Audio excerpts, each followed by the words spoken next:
Hi everyone, welcome back to the GRAFT Concept podcast. Today I'm here with Tom Oliver, who is a youth mentor, ex-military, a personal trainer and a CrossFit Level 2 coach. Tom and I have been friends for a good couple of years now, and we competed together at Hyrox at the World Championships, which was a highlight for certainly me. I don't know about Tom, but we're going to chat today about all things sort of career change, making positive changes in life as you grow up and become parents, and loads more. So, Tom, just chat me through sort of that progress from going from military to where you are today. I mean, if I was go back to the start in terms of like work history and careers, I didn't do too well at school, and what happened was I didn't see any consequence of that because I was still at home with my mum and dad, just bumbling around, doing casual work in like bars and working on reception at a gym, and then all of a sudden it seemed that everyone seemed to come past me. They were learning to drive, earning money, you know, getting girlfriends and going out, spending money, all that sort of stuff. So kind of panicked a little bit. Never really wanted to do the whole military thing, but felt almost like backed into a corner that I needed to do something, I needed to react. I always kind of liked the military and like films and games and, you know, guns and all that sort of stuff as a kid. So ended up joining the Army Regiment. That was, you know, sort of like a whirlwind experience with what was going on at the time in terms of like Iraq, Afghanistan. In a nutshell, yeah, it sorted me out short term. It gave me the confidence and some skills, a bit of toxic ego. I'm not going to lie about that. So there's definitely negatives to it.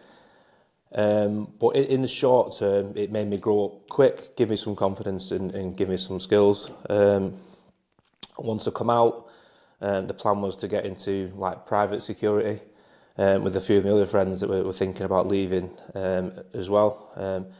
What happened was I decided to go to Australia, take a year out, and then come back and sort of catch up with everybody, and then hopefully they'd have the contacts to get me straight into the work for the private security work. But I went to Australia, 1 year turned into 2. Just changed as a person, just completely like softened and chilled out. Again, not for the best reasons, drinking too much, smoking too much and partying and eating, put on a load of weight. And by the time I got back, it felt like I'd almost done a full circle and I was lost again. So how old are you at this point? I would have been in about 24, 20, 25-ish. Yeah, 24, 25.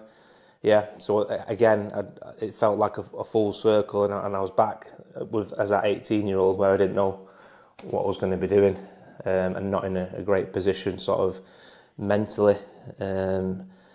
And from there onwards, it took a long time of, you know, sort of like relationships breaking down and partying again, for me to sort myself out really. And the main thing, and probably the most important thing which happened, was getting my fitness back and, you know, starting to love myself a little bit in terms of looking after my body and my mind. And how that happened was, one of my friends from Glossop, the hometown where I grew up, and he also served in the same military unit as me, albeit a little bit later. But he did boxing, and he sort of got me involved in it, like a veterans white collar boxing thing, like training camp. So I never really wanted to actually do the fight, but I went along and did all the training, and it was that consistency and that accountability, because he was living, you know, he was my flatmate, the housemate at the time, which it just kept me on, because I went through that cycle of just like I'd work and then I'd smash it really hard on the weekend on the drink and whatnot, and then I'd be like, right, I'm going to the gym. I'd do a couple of days, I'd be sore, then I'd go out again, and then I'd just drop it, and I just couldn't get out of the rut that I was stuck in. And that was years of being like overweight and whatnot. But eventually, after sticking with this boxing, this white collar boxing camp, the weight started to come off, and then sort of when you hit that first sort of weight drop, and you know it's noticeable in the mirror, and people are saying, "Buddy, hell, you've lost a little bit of weight." you're kind of thinking, right, I'm on a roll here. But I think at that point, there's still the chance that you can fall back. But I managed to hold on to the training and my nutrition, and I lost another noticeable amount of weight. And I think that second amount was the no turning back point there. I think that was when the switch flicked, and I thought, there's no way I can go back. And it just changed everything in terms of how I felt, and and that's when my life started to improve. So getting fit again, as hard as it was probably the most important thing that I did to get me sort of like back on some sort of path. Yeah, that journey's like, people's circumstances are different, but it's not uncommon, is it, to sort of get to a point where you feel like, if it's not rock bottom but pretty low, and then sort of find fitness and a little bit of a way out of it. And then some of the things you mentioned there, like the going out at weekends, can like derail you, can't it? Like, I know that's definitely something that I felt like I had problems with, but it is just like giving yourself that amount, that length of time in it to notice the progress, and for it to sort of, your identity to catch up a little bit with what it is you're looking to achieve, that makes it stick, I think. Yeah, I think looking back, I didn't feel as overweight as I was, and I still had this ego, with myself that, yeah, I'm a little bit overweight, but I'm all right. I can still do this. You don't. Is that like circumstantial though, because of the people? I don't know. I think it's more. I don't know whether it's some self-preservation thing or you're just lying to yourself. Because if you're in like, your environment is that you're either in the pub or somewhere, sort of that sort of environment, but then all of a sudden you plunged into boxing with people, and you notice, well, I'm probably like the least fit here and most out of shape. Changing that environment can be something that brings that awareness, I guess, can't it? Yeah, definitely, 100%. So, what did you actually get to do in the fight in the end then? Or? No, didn't do the fight. My mate did the white collar, the veterans event, but I was just so relieved that I'd stuck to it, and it had pulled me out. Don't get me wrong, I still had a lot of other, creases that needed ironing out, and, I still do, but that was the big step. And I still, when I look back, and in terms of like most important moments in my life, that getting fit again is right up there. That really changed everything, because it was dark, and it felt like I was just stuck in this perpetual cycle of just like abusing alcohol and food, and relationships going wrong, and and in terms of career, I was just bumbling around from job to job. I did get some, find some decent work in telecommunications, well paid, but again it was on the road, and that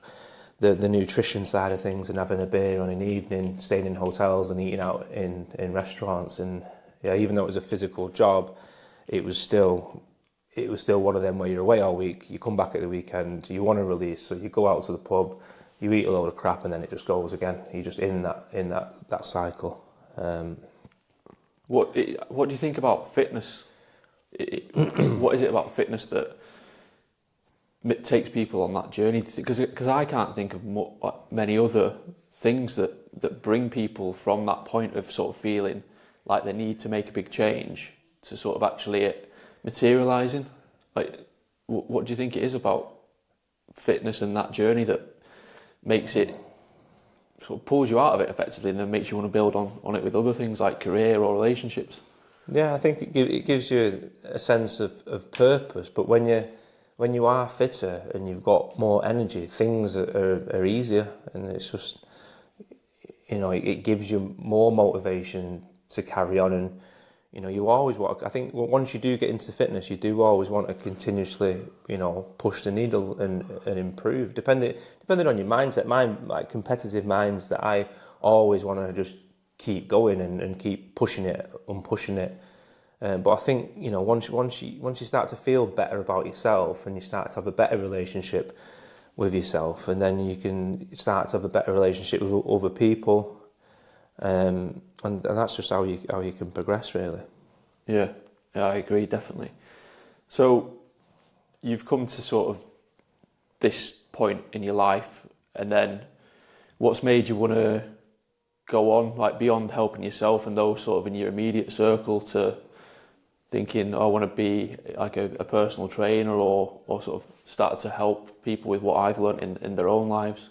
I think going back to like how I felt with that change from losing all that weight, because I was 120 kilos and I got down to, it was over 30 kilos that I did lose, and that feeling, I wanted to help other people, because I knew how transformational it was for me and how good I felt for it.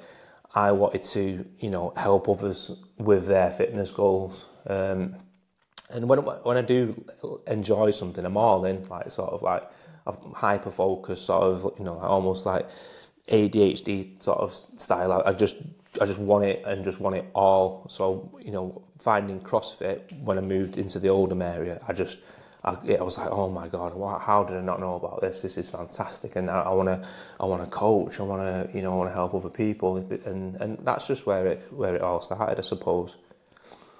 And so you got your PT qualification, and like you've worked through CrossFit Level 1 and now like Level 2. What is it about? Well, your training style all revolves around sort of the CrossFit methodology, doesn't it? And I know you're a big advocate for that. Like, what is it about CrossFit that you like?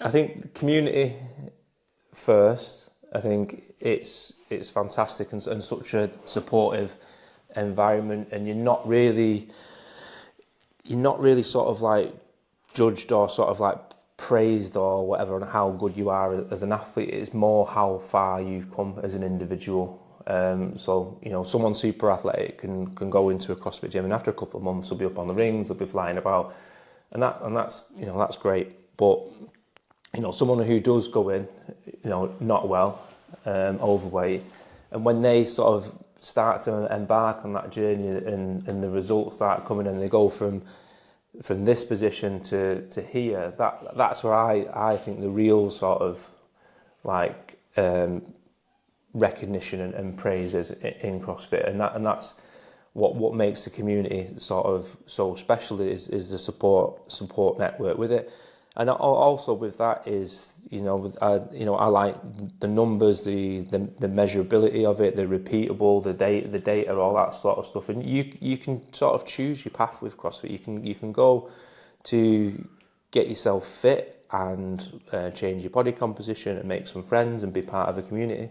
Or if you want, you can go and you can push the numbers, and you can do the competitions, and you can be whatever you want with it. So. And the results speak for themselves as well, because I have trained in sort of like different sort of like modalities in sports, whether that's like football or like the military or wherever. The CrossFit is where I've seen the most results and changes in people's like body and mind. Yeah.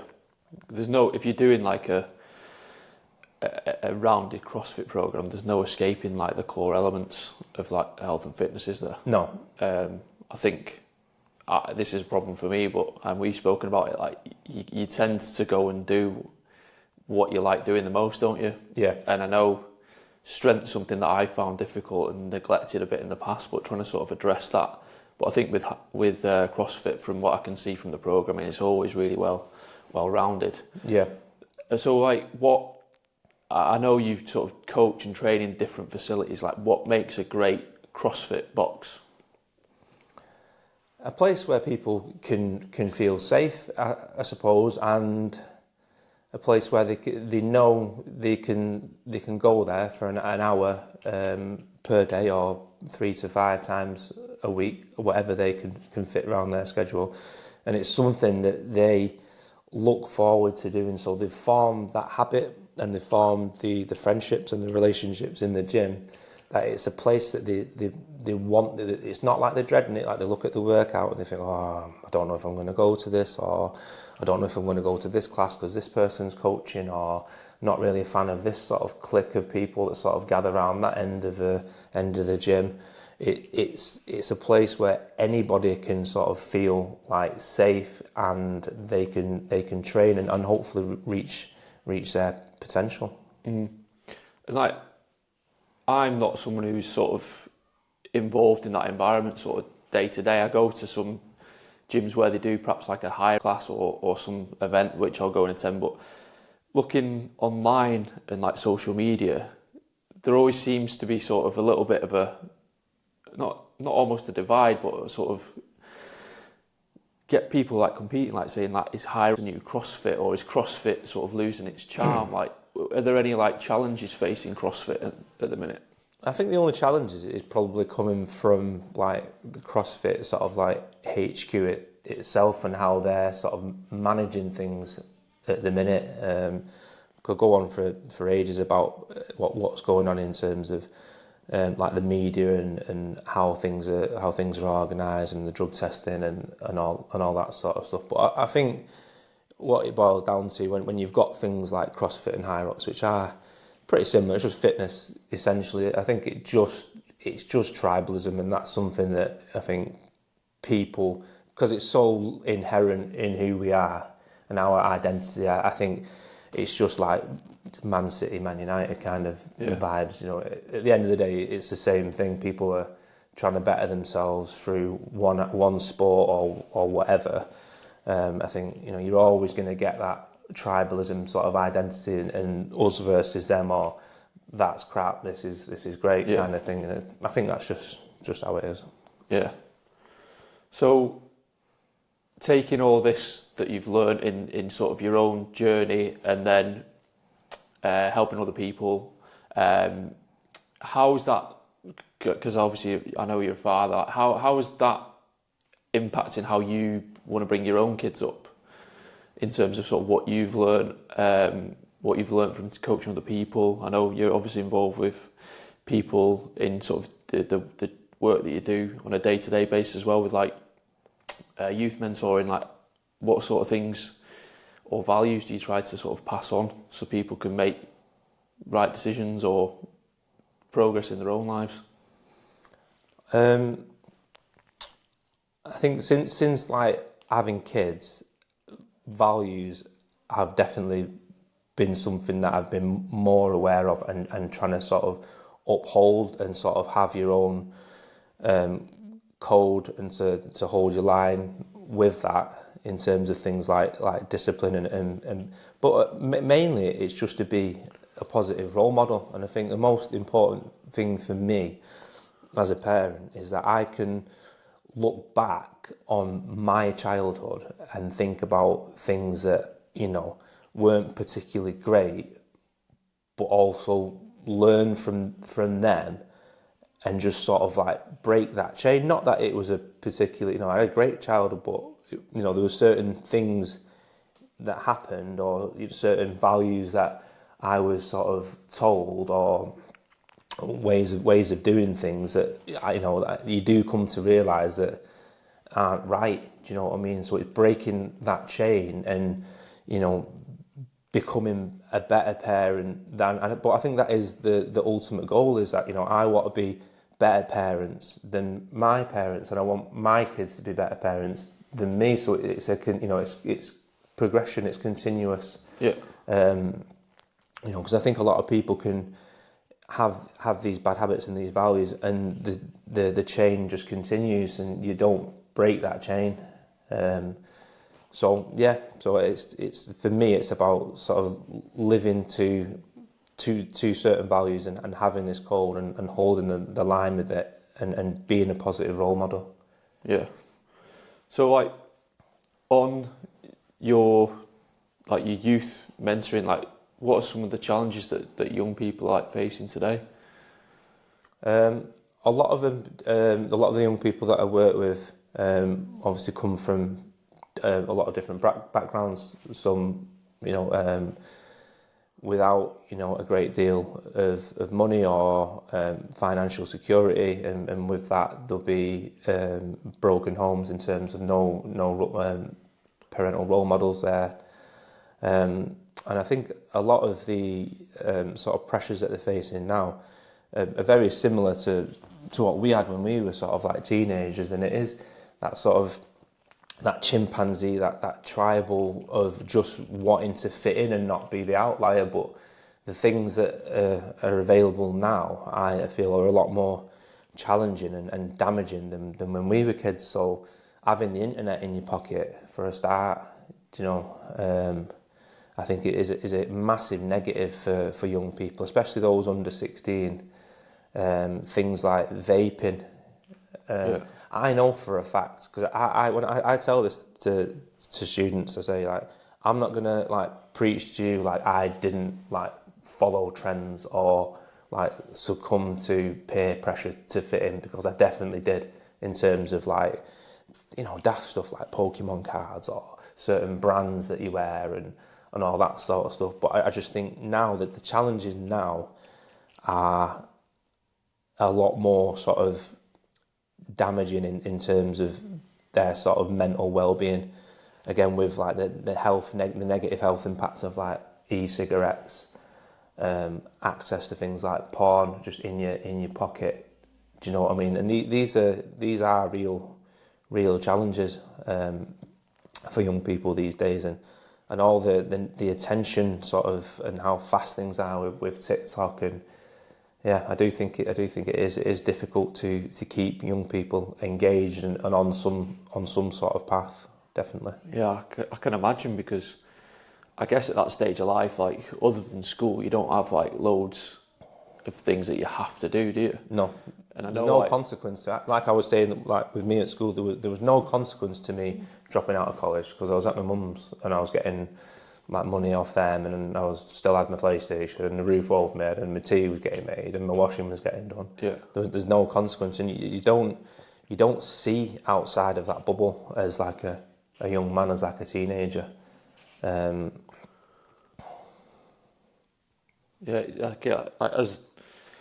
nearly 40-year-old, like, social media, it does sort of drag you in, doesn't it? And you can all of a sudden sort of waste time on it. So yeah, if you've got nothing else that you sort of have to be doing, I can imagine sort of the temptation just to get dragged into things on that can be a big problem. What was your favourite Pokemon card, by the way? Probably I did like what was the water one called? The Blastoise. Blastoise. I did like a Blastoise. Blastoise is good. I think I just missed Pokemon. It's like, but my kids are into it.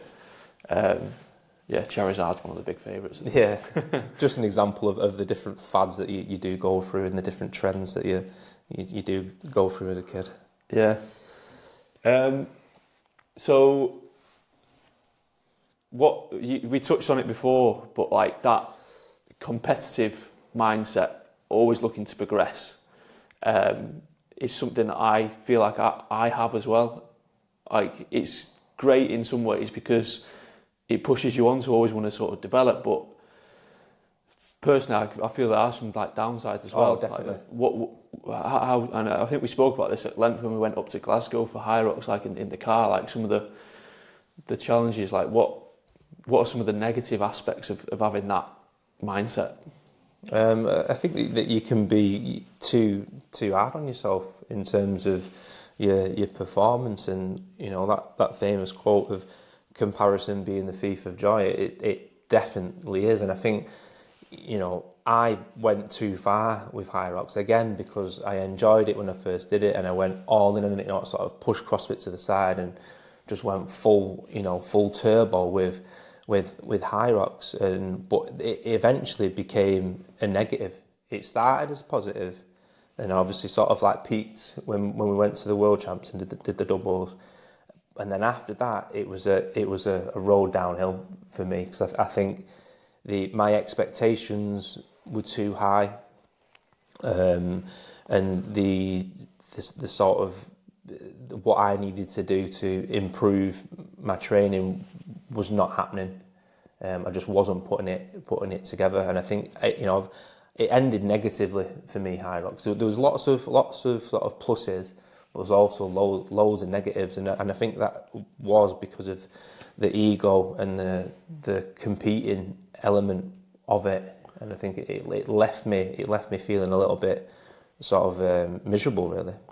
Yeah, because I think we were in it at sort of the point where it's obviously growing so fast. Yeah. But with that growth, it brings new people into it, doesn't it? And you sort of set yourself a bit of a benchmark, but it's evolving so quickly that it's getting people coming in that are from different sports, that are athletes, and the times just get better and better and better, don't they? And even if you are progressing, if you're not progressing at the rate it takes to sort of keep up with that World Championship qualification pace, if that's what you're after, it is difficult. Do you think it's got longevity, Hyrox? I'm not sure, to be honest with you.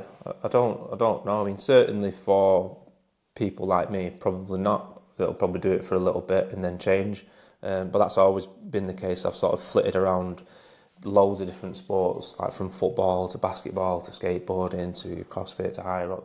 I've always been like that. I've always sort of like done something for a bit, gone mental for it, and then just dropped it. And then I'll just go back to what I know, whether that's football or CrossFit. Do that for a bit until something else crops up. But I think as a coach and as like especially at its peak when we were at 1PT training, we were sort of like we were ambassadors for Hyrox, and I think that put a lot of pressure onto how I should be performing. And I think when I didn't kind of, especially with certain things that happened on the individual, like the solo pro races that I did do, and they didn't go to plan, it did negatively impact me massively.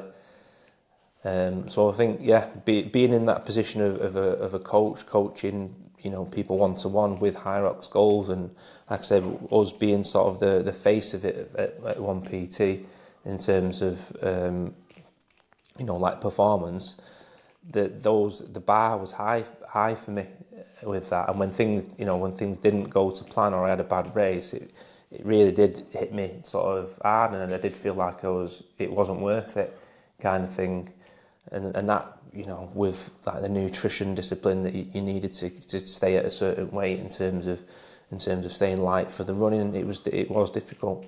Yeah, I guess like you feel like you've got more to lose than gain from being involved with it. Yeah. That's how it ended. That's how I ended up feeling with it anyway. Yeah. Yeah, it's. I think there's so many different ways people approach, isn't there? Like for some, I think you've got at the very beginning of the scale where it used to be like a 10k or a half marathon. If I think people could enter and do a Hyrox now, that's a great achievement from nowhere, isn't it? And then you've got the complete opposite end of the scale where people are starting to build a career off being a good Hyroxer, aren't they? Yeah. And I think we found ourselves in that sort of point where you either got to go all in, and it brings all different challenges, doesn't it? Like there's a lot of argument around like doping, isn't there? And people performing at the higher levels, how much of an influence that is. So I know they're trying to introduce things, but they're never going to be able to test everyone, are they? No, it's the same challenges that that CrossFit faces with doping. It clearly goes on, and that goes for any sport as well. But it's just how far you want to go with something. But I suppose a lot of people with like a public image or a brand or whatever, they will want to maintain that, so they will do whatever they can to stay at the top of the level and keep their name relevant. Whether that is, because you can easily justify it. Whether whether it's Tour de France and you've been cycling since you were 5, and your dad took you all around Europe, and then you progress, and then you finally get to the world stage, and your coach turns around and says, "Well, if you don't, you're not going to get in the top 30. If you don't do it, you're going to do it if you've dedicated your whole life to it." And then you finally get to this point where you can compete at the top level, and then someone turns around and says, "Well, you're not gonna place if you don't. Everyone's doing it.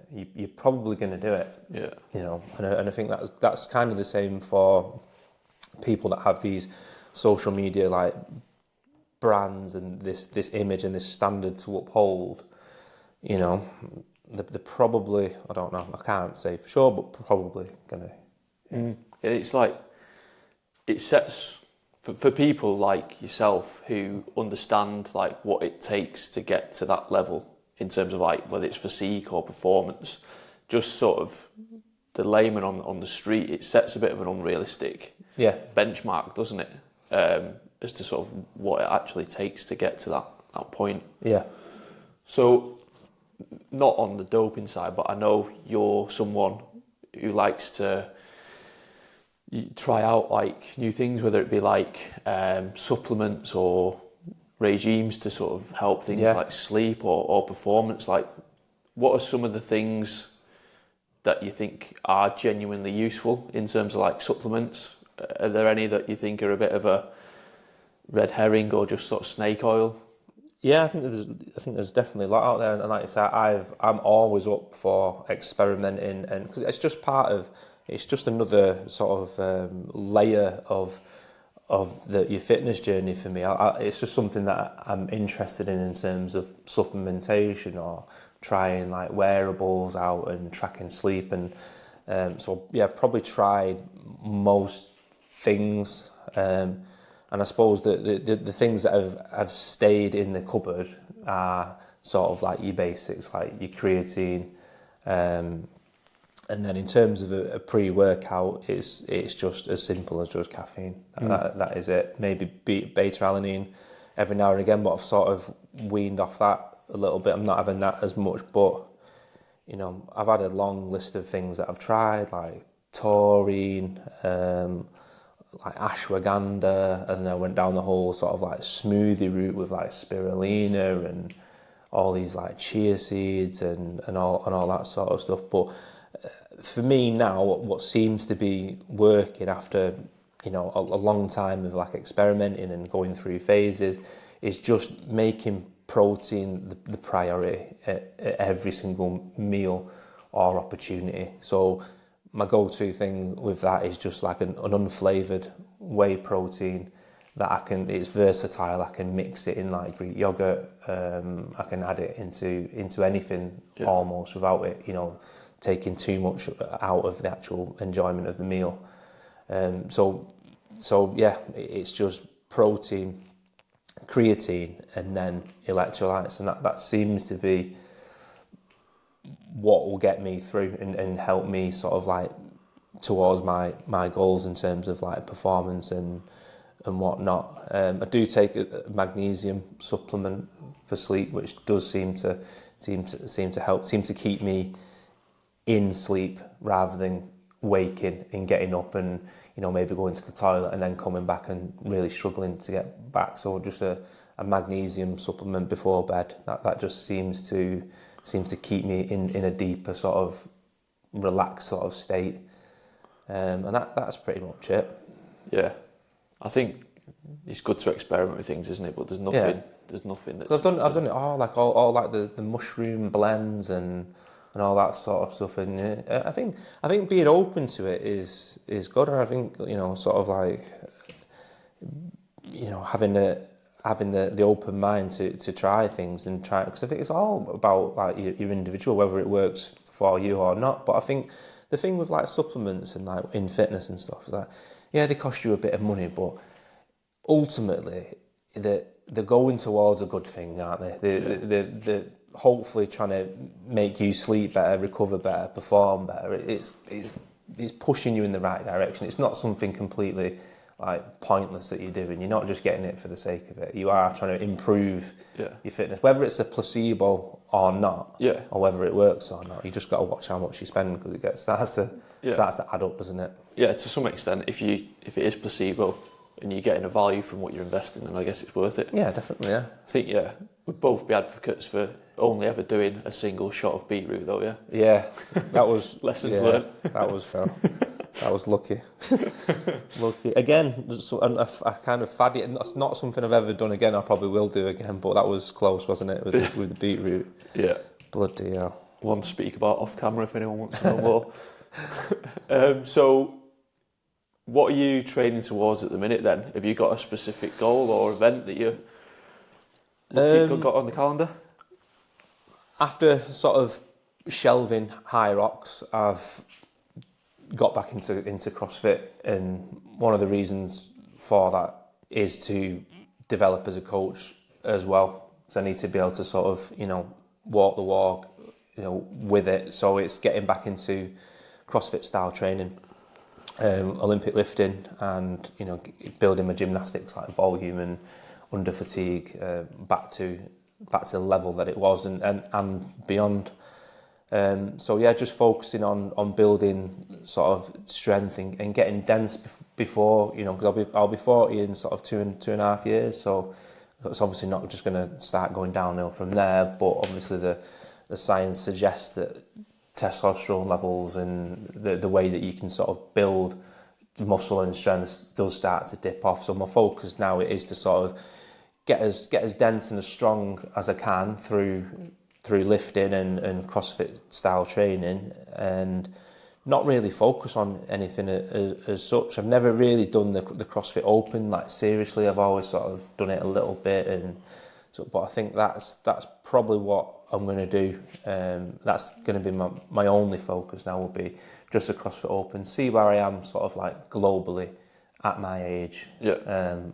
And again, not put too much pressure on myself. We'll see about that nearer the time. But that's all that's in the calendar for me at the minute, would be just to train for the Open and just try and get as sort of like dense as I can. Is that like spring next year then? Yeah. So I'll be 40 before you, like I'll be 40 next year. And we were messaging recently, weren't we? I asked you, like, what do you think are some really good benchmarks to sort of work at in terms of fitness and strength? Like what do you think, if the sort of typical 40-year-old man, what do you think are some 3 or 4 good things to look at in terms of rounded performance or health? Yeah, I think it would have to be like a blend of like obviously your strength, your speed, like your ability to sprint and jump, a little bit of endurance elements, and then obviously I think swimming is something that I definitely need to work on. I hardly ever swim. So I suppose like benchmark wise, I think for a male sort of in the 40s or approaching 40s, I think in terms of sort of like running, I think sort of a sub 5 minute or around 5 minute mile would be, a huge benchmark. In terms of weightlifting, I think if you were sticking to sort of like the powerlifting lifts of like the bench, squat and deadlift, I think being able to sort of deadlift 2.5 times your body weight, squat twice your body weight, and maybe bench like 1.5 times your body weight. If you're overhead pressing, maybe your body weight, which is obviously a big one. Yeah. I think, and that combined with things like being able to walk on your hands and do, have certain mobility standards and being a confident like swimmer, I think that's going to put you sort of in the real upper sort of like 1% of people your age. It's hard to define, but I think like we've talked about, what would be certain things for like athleticism standards, and I know a lot of like brands out there have these athletic standards of what are good like benchmarks and that. So I think it's something that I'd like to develop and like to think about and give it a good go, sort of over like a 30-day period. Just have these set sort of maybe 10 benchmarks to try and work towards, like that, like the lifts, and you can maybe even chuck in an Olympic lift there, but obviously it couldn't be too heavy that you had to dedicate loads of your time to Olympic lifting. Yeah. I think just being able to lift the weight from the ground overhead, like with the snatch, a certain weight, I think that would definitely be a good benchmark. Yeah. And being able to do them all within sort of a certain time frame, I think, as well, because I think a lot of, if I put like a list of like 10 standards down and I had like ages to do it, I could obviously just train specifically for that one and knock that one off, and then knock that one off. But I think if you've got like a window, you had like 30 days to get these 10 standards in, I think that would be more more sort of like it'd make you more well-rounded as a person rather than getting tunnel vision and focusing on like a sub 20-minute 5k, doing your park runs week in, week out. I think it's being able to sort of turn your hand to them like whenever, like just off the bat. And I think that's always something that I promote with like people that I work with and stuff is getting to a point like athletically where you could just get a phone call from your mate and they could say, I've got a free ticket for Tough Mudder, do you want to do it? And you go, I'll do it. Or I'm training for a half marathon, I'm going to do one of my, or a marathon or whatever, I'm going to do one of my big sort of like 20 milers and, do you want chance to coming along? And just being able to go, you know what, I can do it. Yeah, a lot of that sort of seems, that 10 thing I think seems like a great idea. That'd be, I think, be really good to sort of have that focus and, like you say, condense it into a bit of a calendar month or something like that. Would be really good. I guess a lot of it is centered around like longevity, isn't it? From what you've said there. And yeah, definitely. Things change, don't they? As sort of you're going through your 30s, you're sort of not really bothered as much about how you look, and it becomes about, well, certainly from my perspective, how am I going to be able to move around with my kids and hopefully grandkids at some point, and not struggle to get up and down stairs, and doing the right things now are sort of setting you up for that, aren't they, further down the line? Definitely, that is always something that I'm looking at down the line, and I've even, when I've been questioned about why I spend so long in the gym or out of the house or whatever, I do kind of, try and convey that it's to keep myself in shape so I can, play with you and be there for you for as long as possible. And I think that always should be the goal for everyone. And just by becoming more athletic and having the focus of becoming fitter and stronger, you're ultimately a harder individual to kill. And if you are bothered about like the aesthetic side of things, that will come as a result of you trying to get fitter and stronger and trying to live longer. It'll just happen. You will just look better, and without becoming hyper focused on I want my biceps this, I want to look like this, or these images, all that crap. If you just want to get fitter and stronger and think about longevity, then the aesthetic will come as a result of that, without even having to think about it or even look in the mirror or get on the scales. Yeah, I think that is definitely any work you can do now at sort of this age is going to pay off like so much more further down the line, isn't it? As opposed to sort of getting to 45, 50 and starting to make the same decision then. Yeah. So one thing that we got in common as well that is always cropping up, like The Office. Yeah. Is that your favourite TV show of all time? Yeah, and I think it's, I do have this conversation quite a lot with some of my old friends that I'm huge fans of obviously the UK Office. That sort of era that came out feels like a golden age of comedy, because everything that was out at the time, like the Office, Alan Partridge, Peep Show, like I've not watched a comedy for ages because there's just nothing, because of how everything is now with being politically correct and all the wokeness that goes on. It's that for me was the golden age of comedy, and with The Office being at the top, I don't think that can be reproduced, and I don't think it'll be topped. And it's something that I still sort of joke about and laugh about. When it came out, it was 2001. Yeah, it's daily basis. So I've been laughing at the same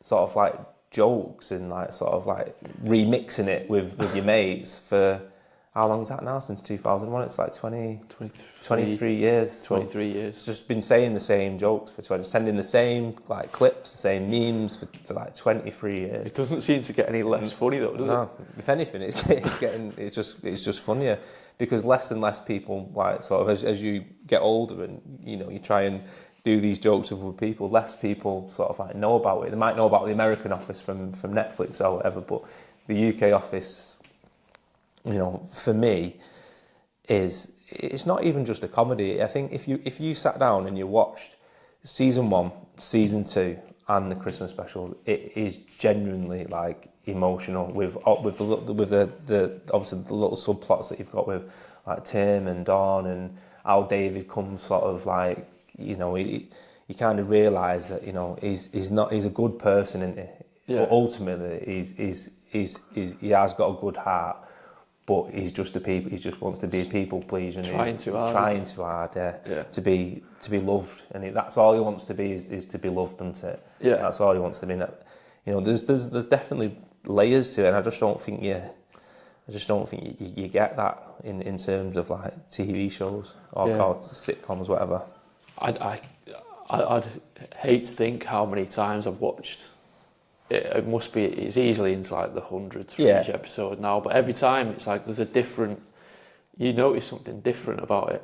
And it's funny, like you can just mention one thing, can't you, in conversation, then somebody else will pick up on it and you notice that they're the same. But I remember watching that first episode and I was like, what is it? Is this a documentary? It threw a lot of people, didn't it? Like when it first came out, a lot of people thought it was like a documentary or whatever, and then it sort of like dropped off. But then when people started to sort of like realise what it was, it shooted in popularity, and that's when they won obviously all the like critical acclaim and all the awards like globally, and it got that recognition, and I think they did the right thing by stopping when they did. And I think, you know, the 2 seasons and the 2 Christmas specials, it was like the absolute sort of like sweet spot. Without, you wanted more as a fan, you wanted it to keep going, and I know the American office did a great sort of like run of like 8, I don't know how many, 8-ish seasons or whatever. But I think with the UK one, I think they stopped it at the right time to sort of give it that sort of like legendary like status without being any risk of like spoiling it. Because the longer something runs, you just get more people that whinge. It's like Star Wars and things like that, because it's been going on for ages and there's all these different spin-offs, and you know, you get all like the man children, mine and your age, like, well, that's fucking crap, man. It's not what it used to be, and you know, it's changed. But I think with the office, I think the UK office, they stopped it at the right time. Things nowadays, like the series, they always seem to go one series too far, don't they? Yeah. And it doesn't really bear any relevance to what it started off as. No. So, just to like round off then, what we've spoken about a lot about sort of going on that journey of sort of understanding yourself a little bit better, making some positive changes in life, and once you've got to that point of feeling like you're sort of getting a bit of a handle on yourself, helping others. Like, if anyone's like listening to this and just thinking like, I need to sort of, this has given me a bit of a kick up the backside to sort of have a look at my own self and how I can go about it, like, what are the first couple of steps that you can think of somebody like that might be able to put into practice?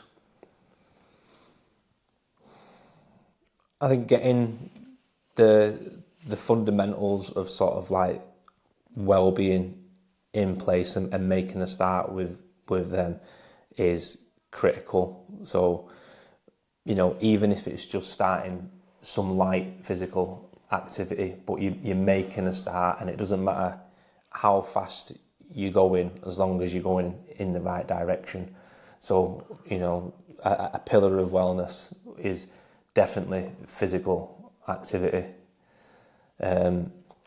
Nutrition, obviously trying to eat better, eat like an adult, which is obviously I still struggle with at times, but trying to just make better choices with nutrition, because you're going to feel better for it, you know, reducing the amount of highly processed foods, and you know, and like I say, making, you know, good quality proteins and fats like a priority, as well as, you know, fruits and vegetables, and then sleep as well. I think sleep's a massive one in sort of like modern society that's overlooked and taken for granted, and people just sort of accept that they just don't sleep a lot, or they're a crap sleeper, and that's that's just the way it is.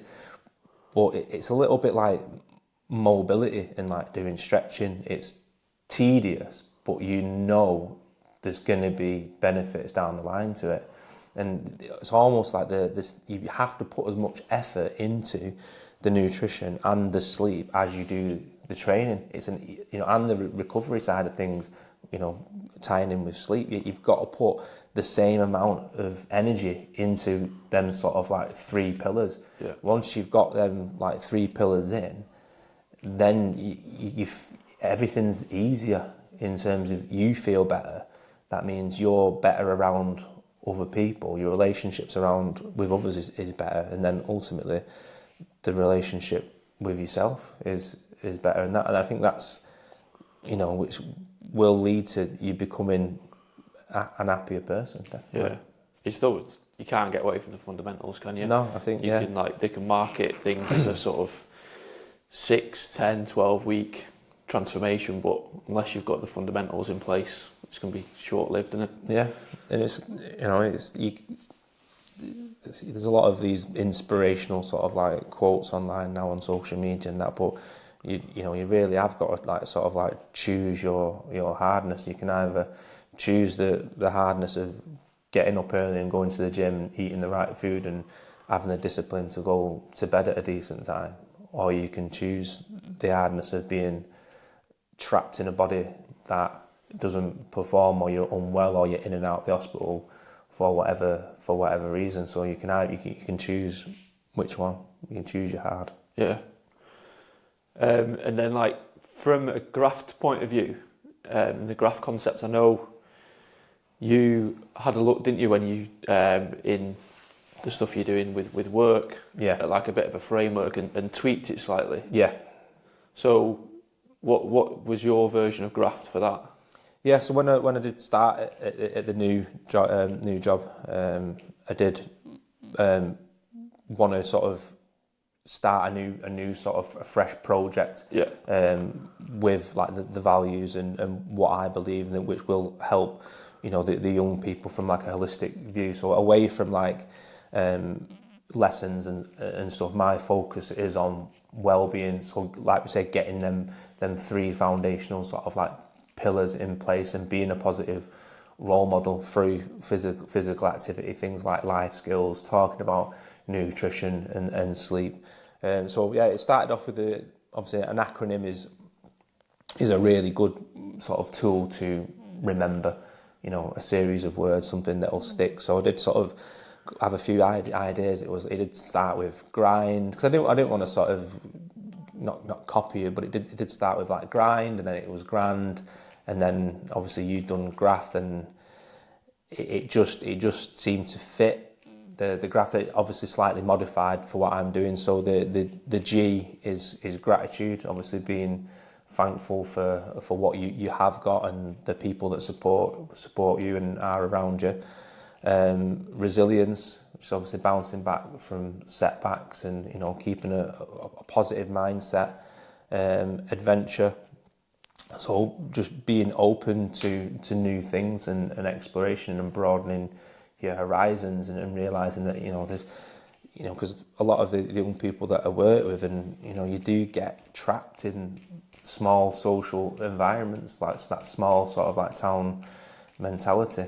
And then the F is fitness, which speaks for itself. And then the T is teamwork, which I think is a really important value, which seems to be lost a little bit, because I think the pressures, it does feel like it's you're on your own a lot of the time, and it's just you versus everybody else. But I think having the understanding of the importance of teamwork and communicating and working together towards a common goal is essential. Yeah. How has it worked out? Like, from you implementing that, do you think it's added benefit to the people that you're working with, and to make like improvement or help? I mean, it's the way I deliver it is tailored to each individual student. So some students will like to sort of we can have a discussion like in the car or whatever about gratitude and how sort of like daily gratitude practice can, help you from like a well-being point of view.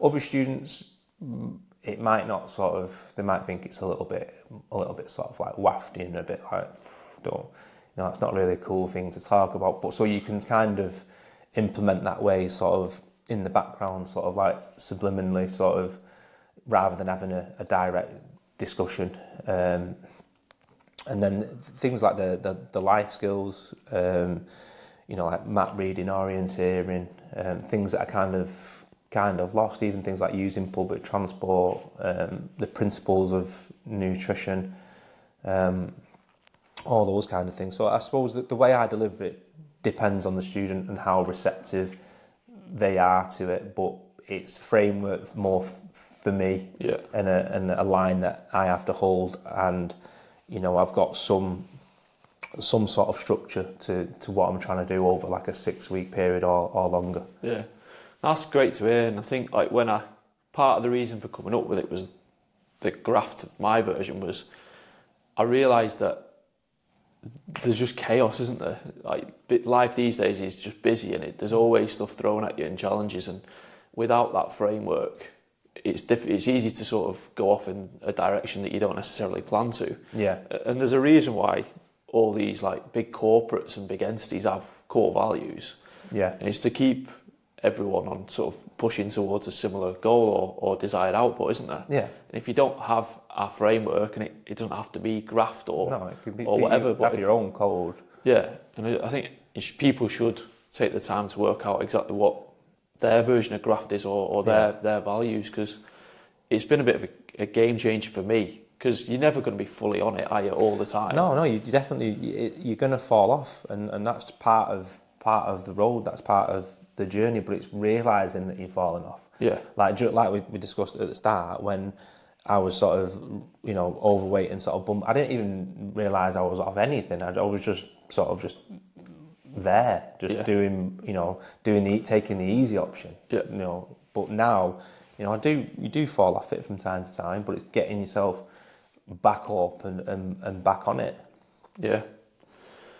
Good, mate. Well, I think that's a good place to finish. Yeah. Appreciate you coming over. Yeah, no worries, mate. It's been good to catch up. Yeah. Have to get that Been training a while. session Definitely in have to get training in soon. But yeah, cheers, Tom. Yeah, nice one, mate. Speak soon.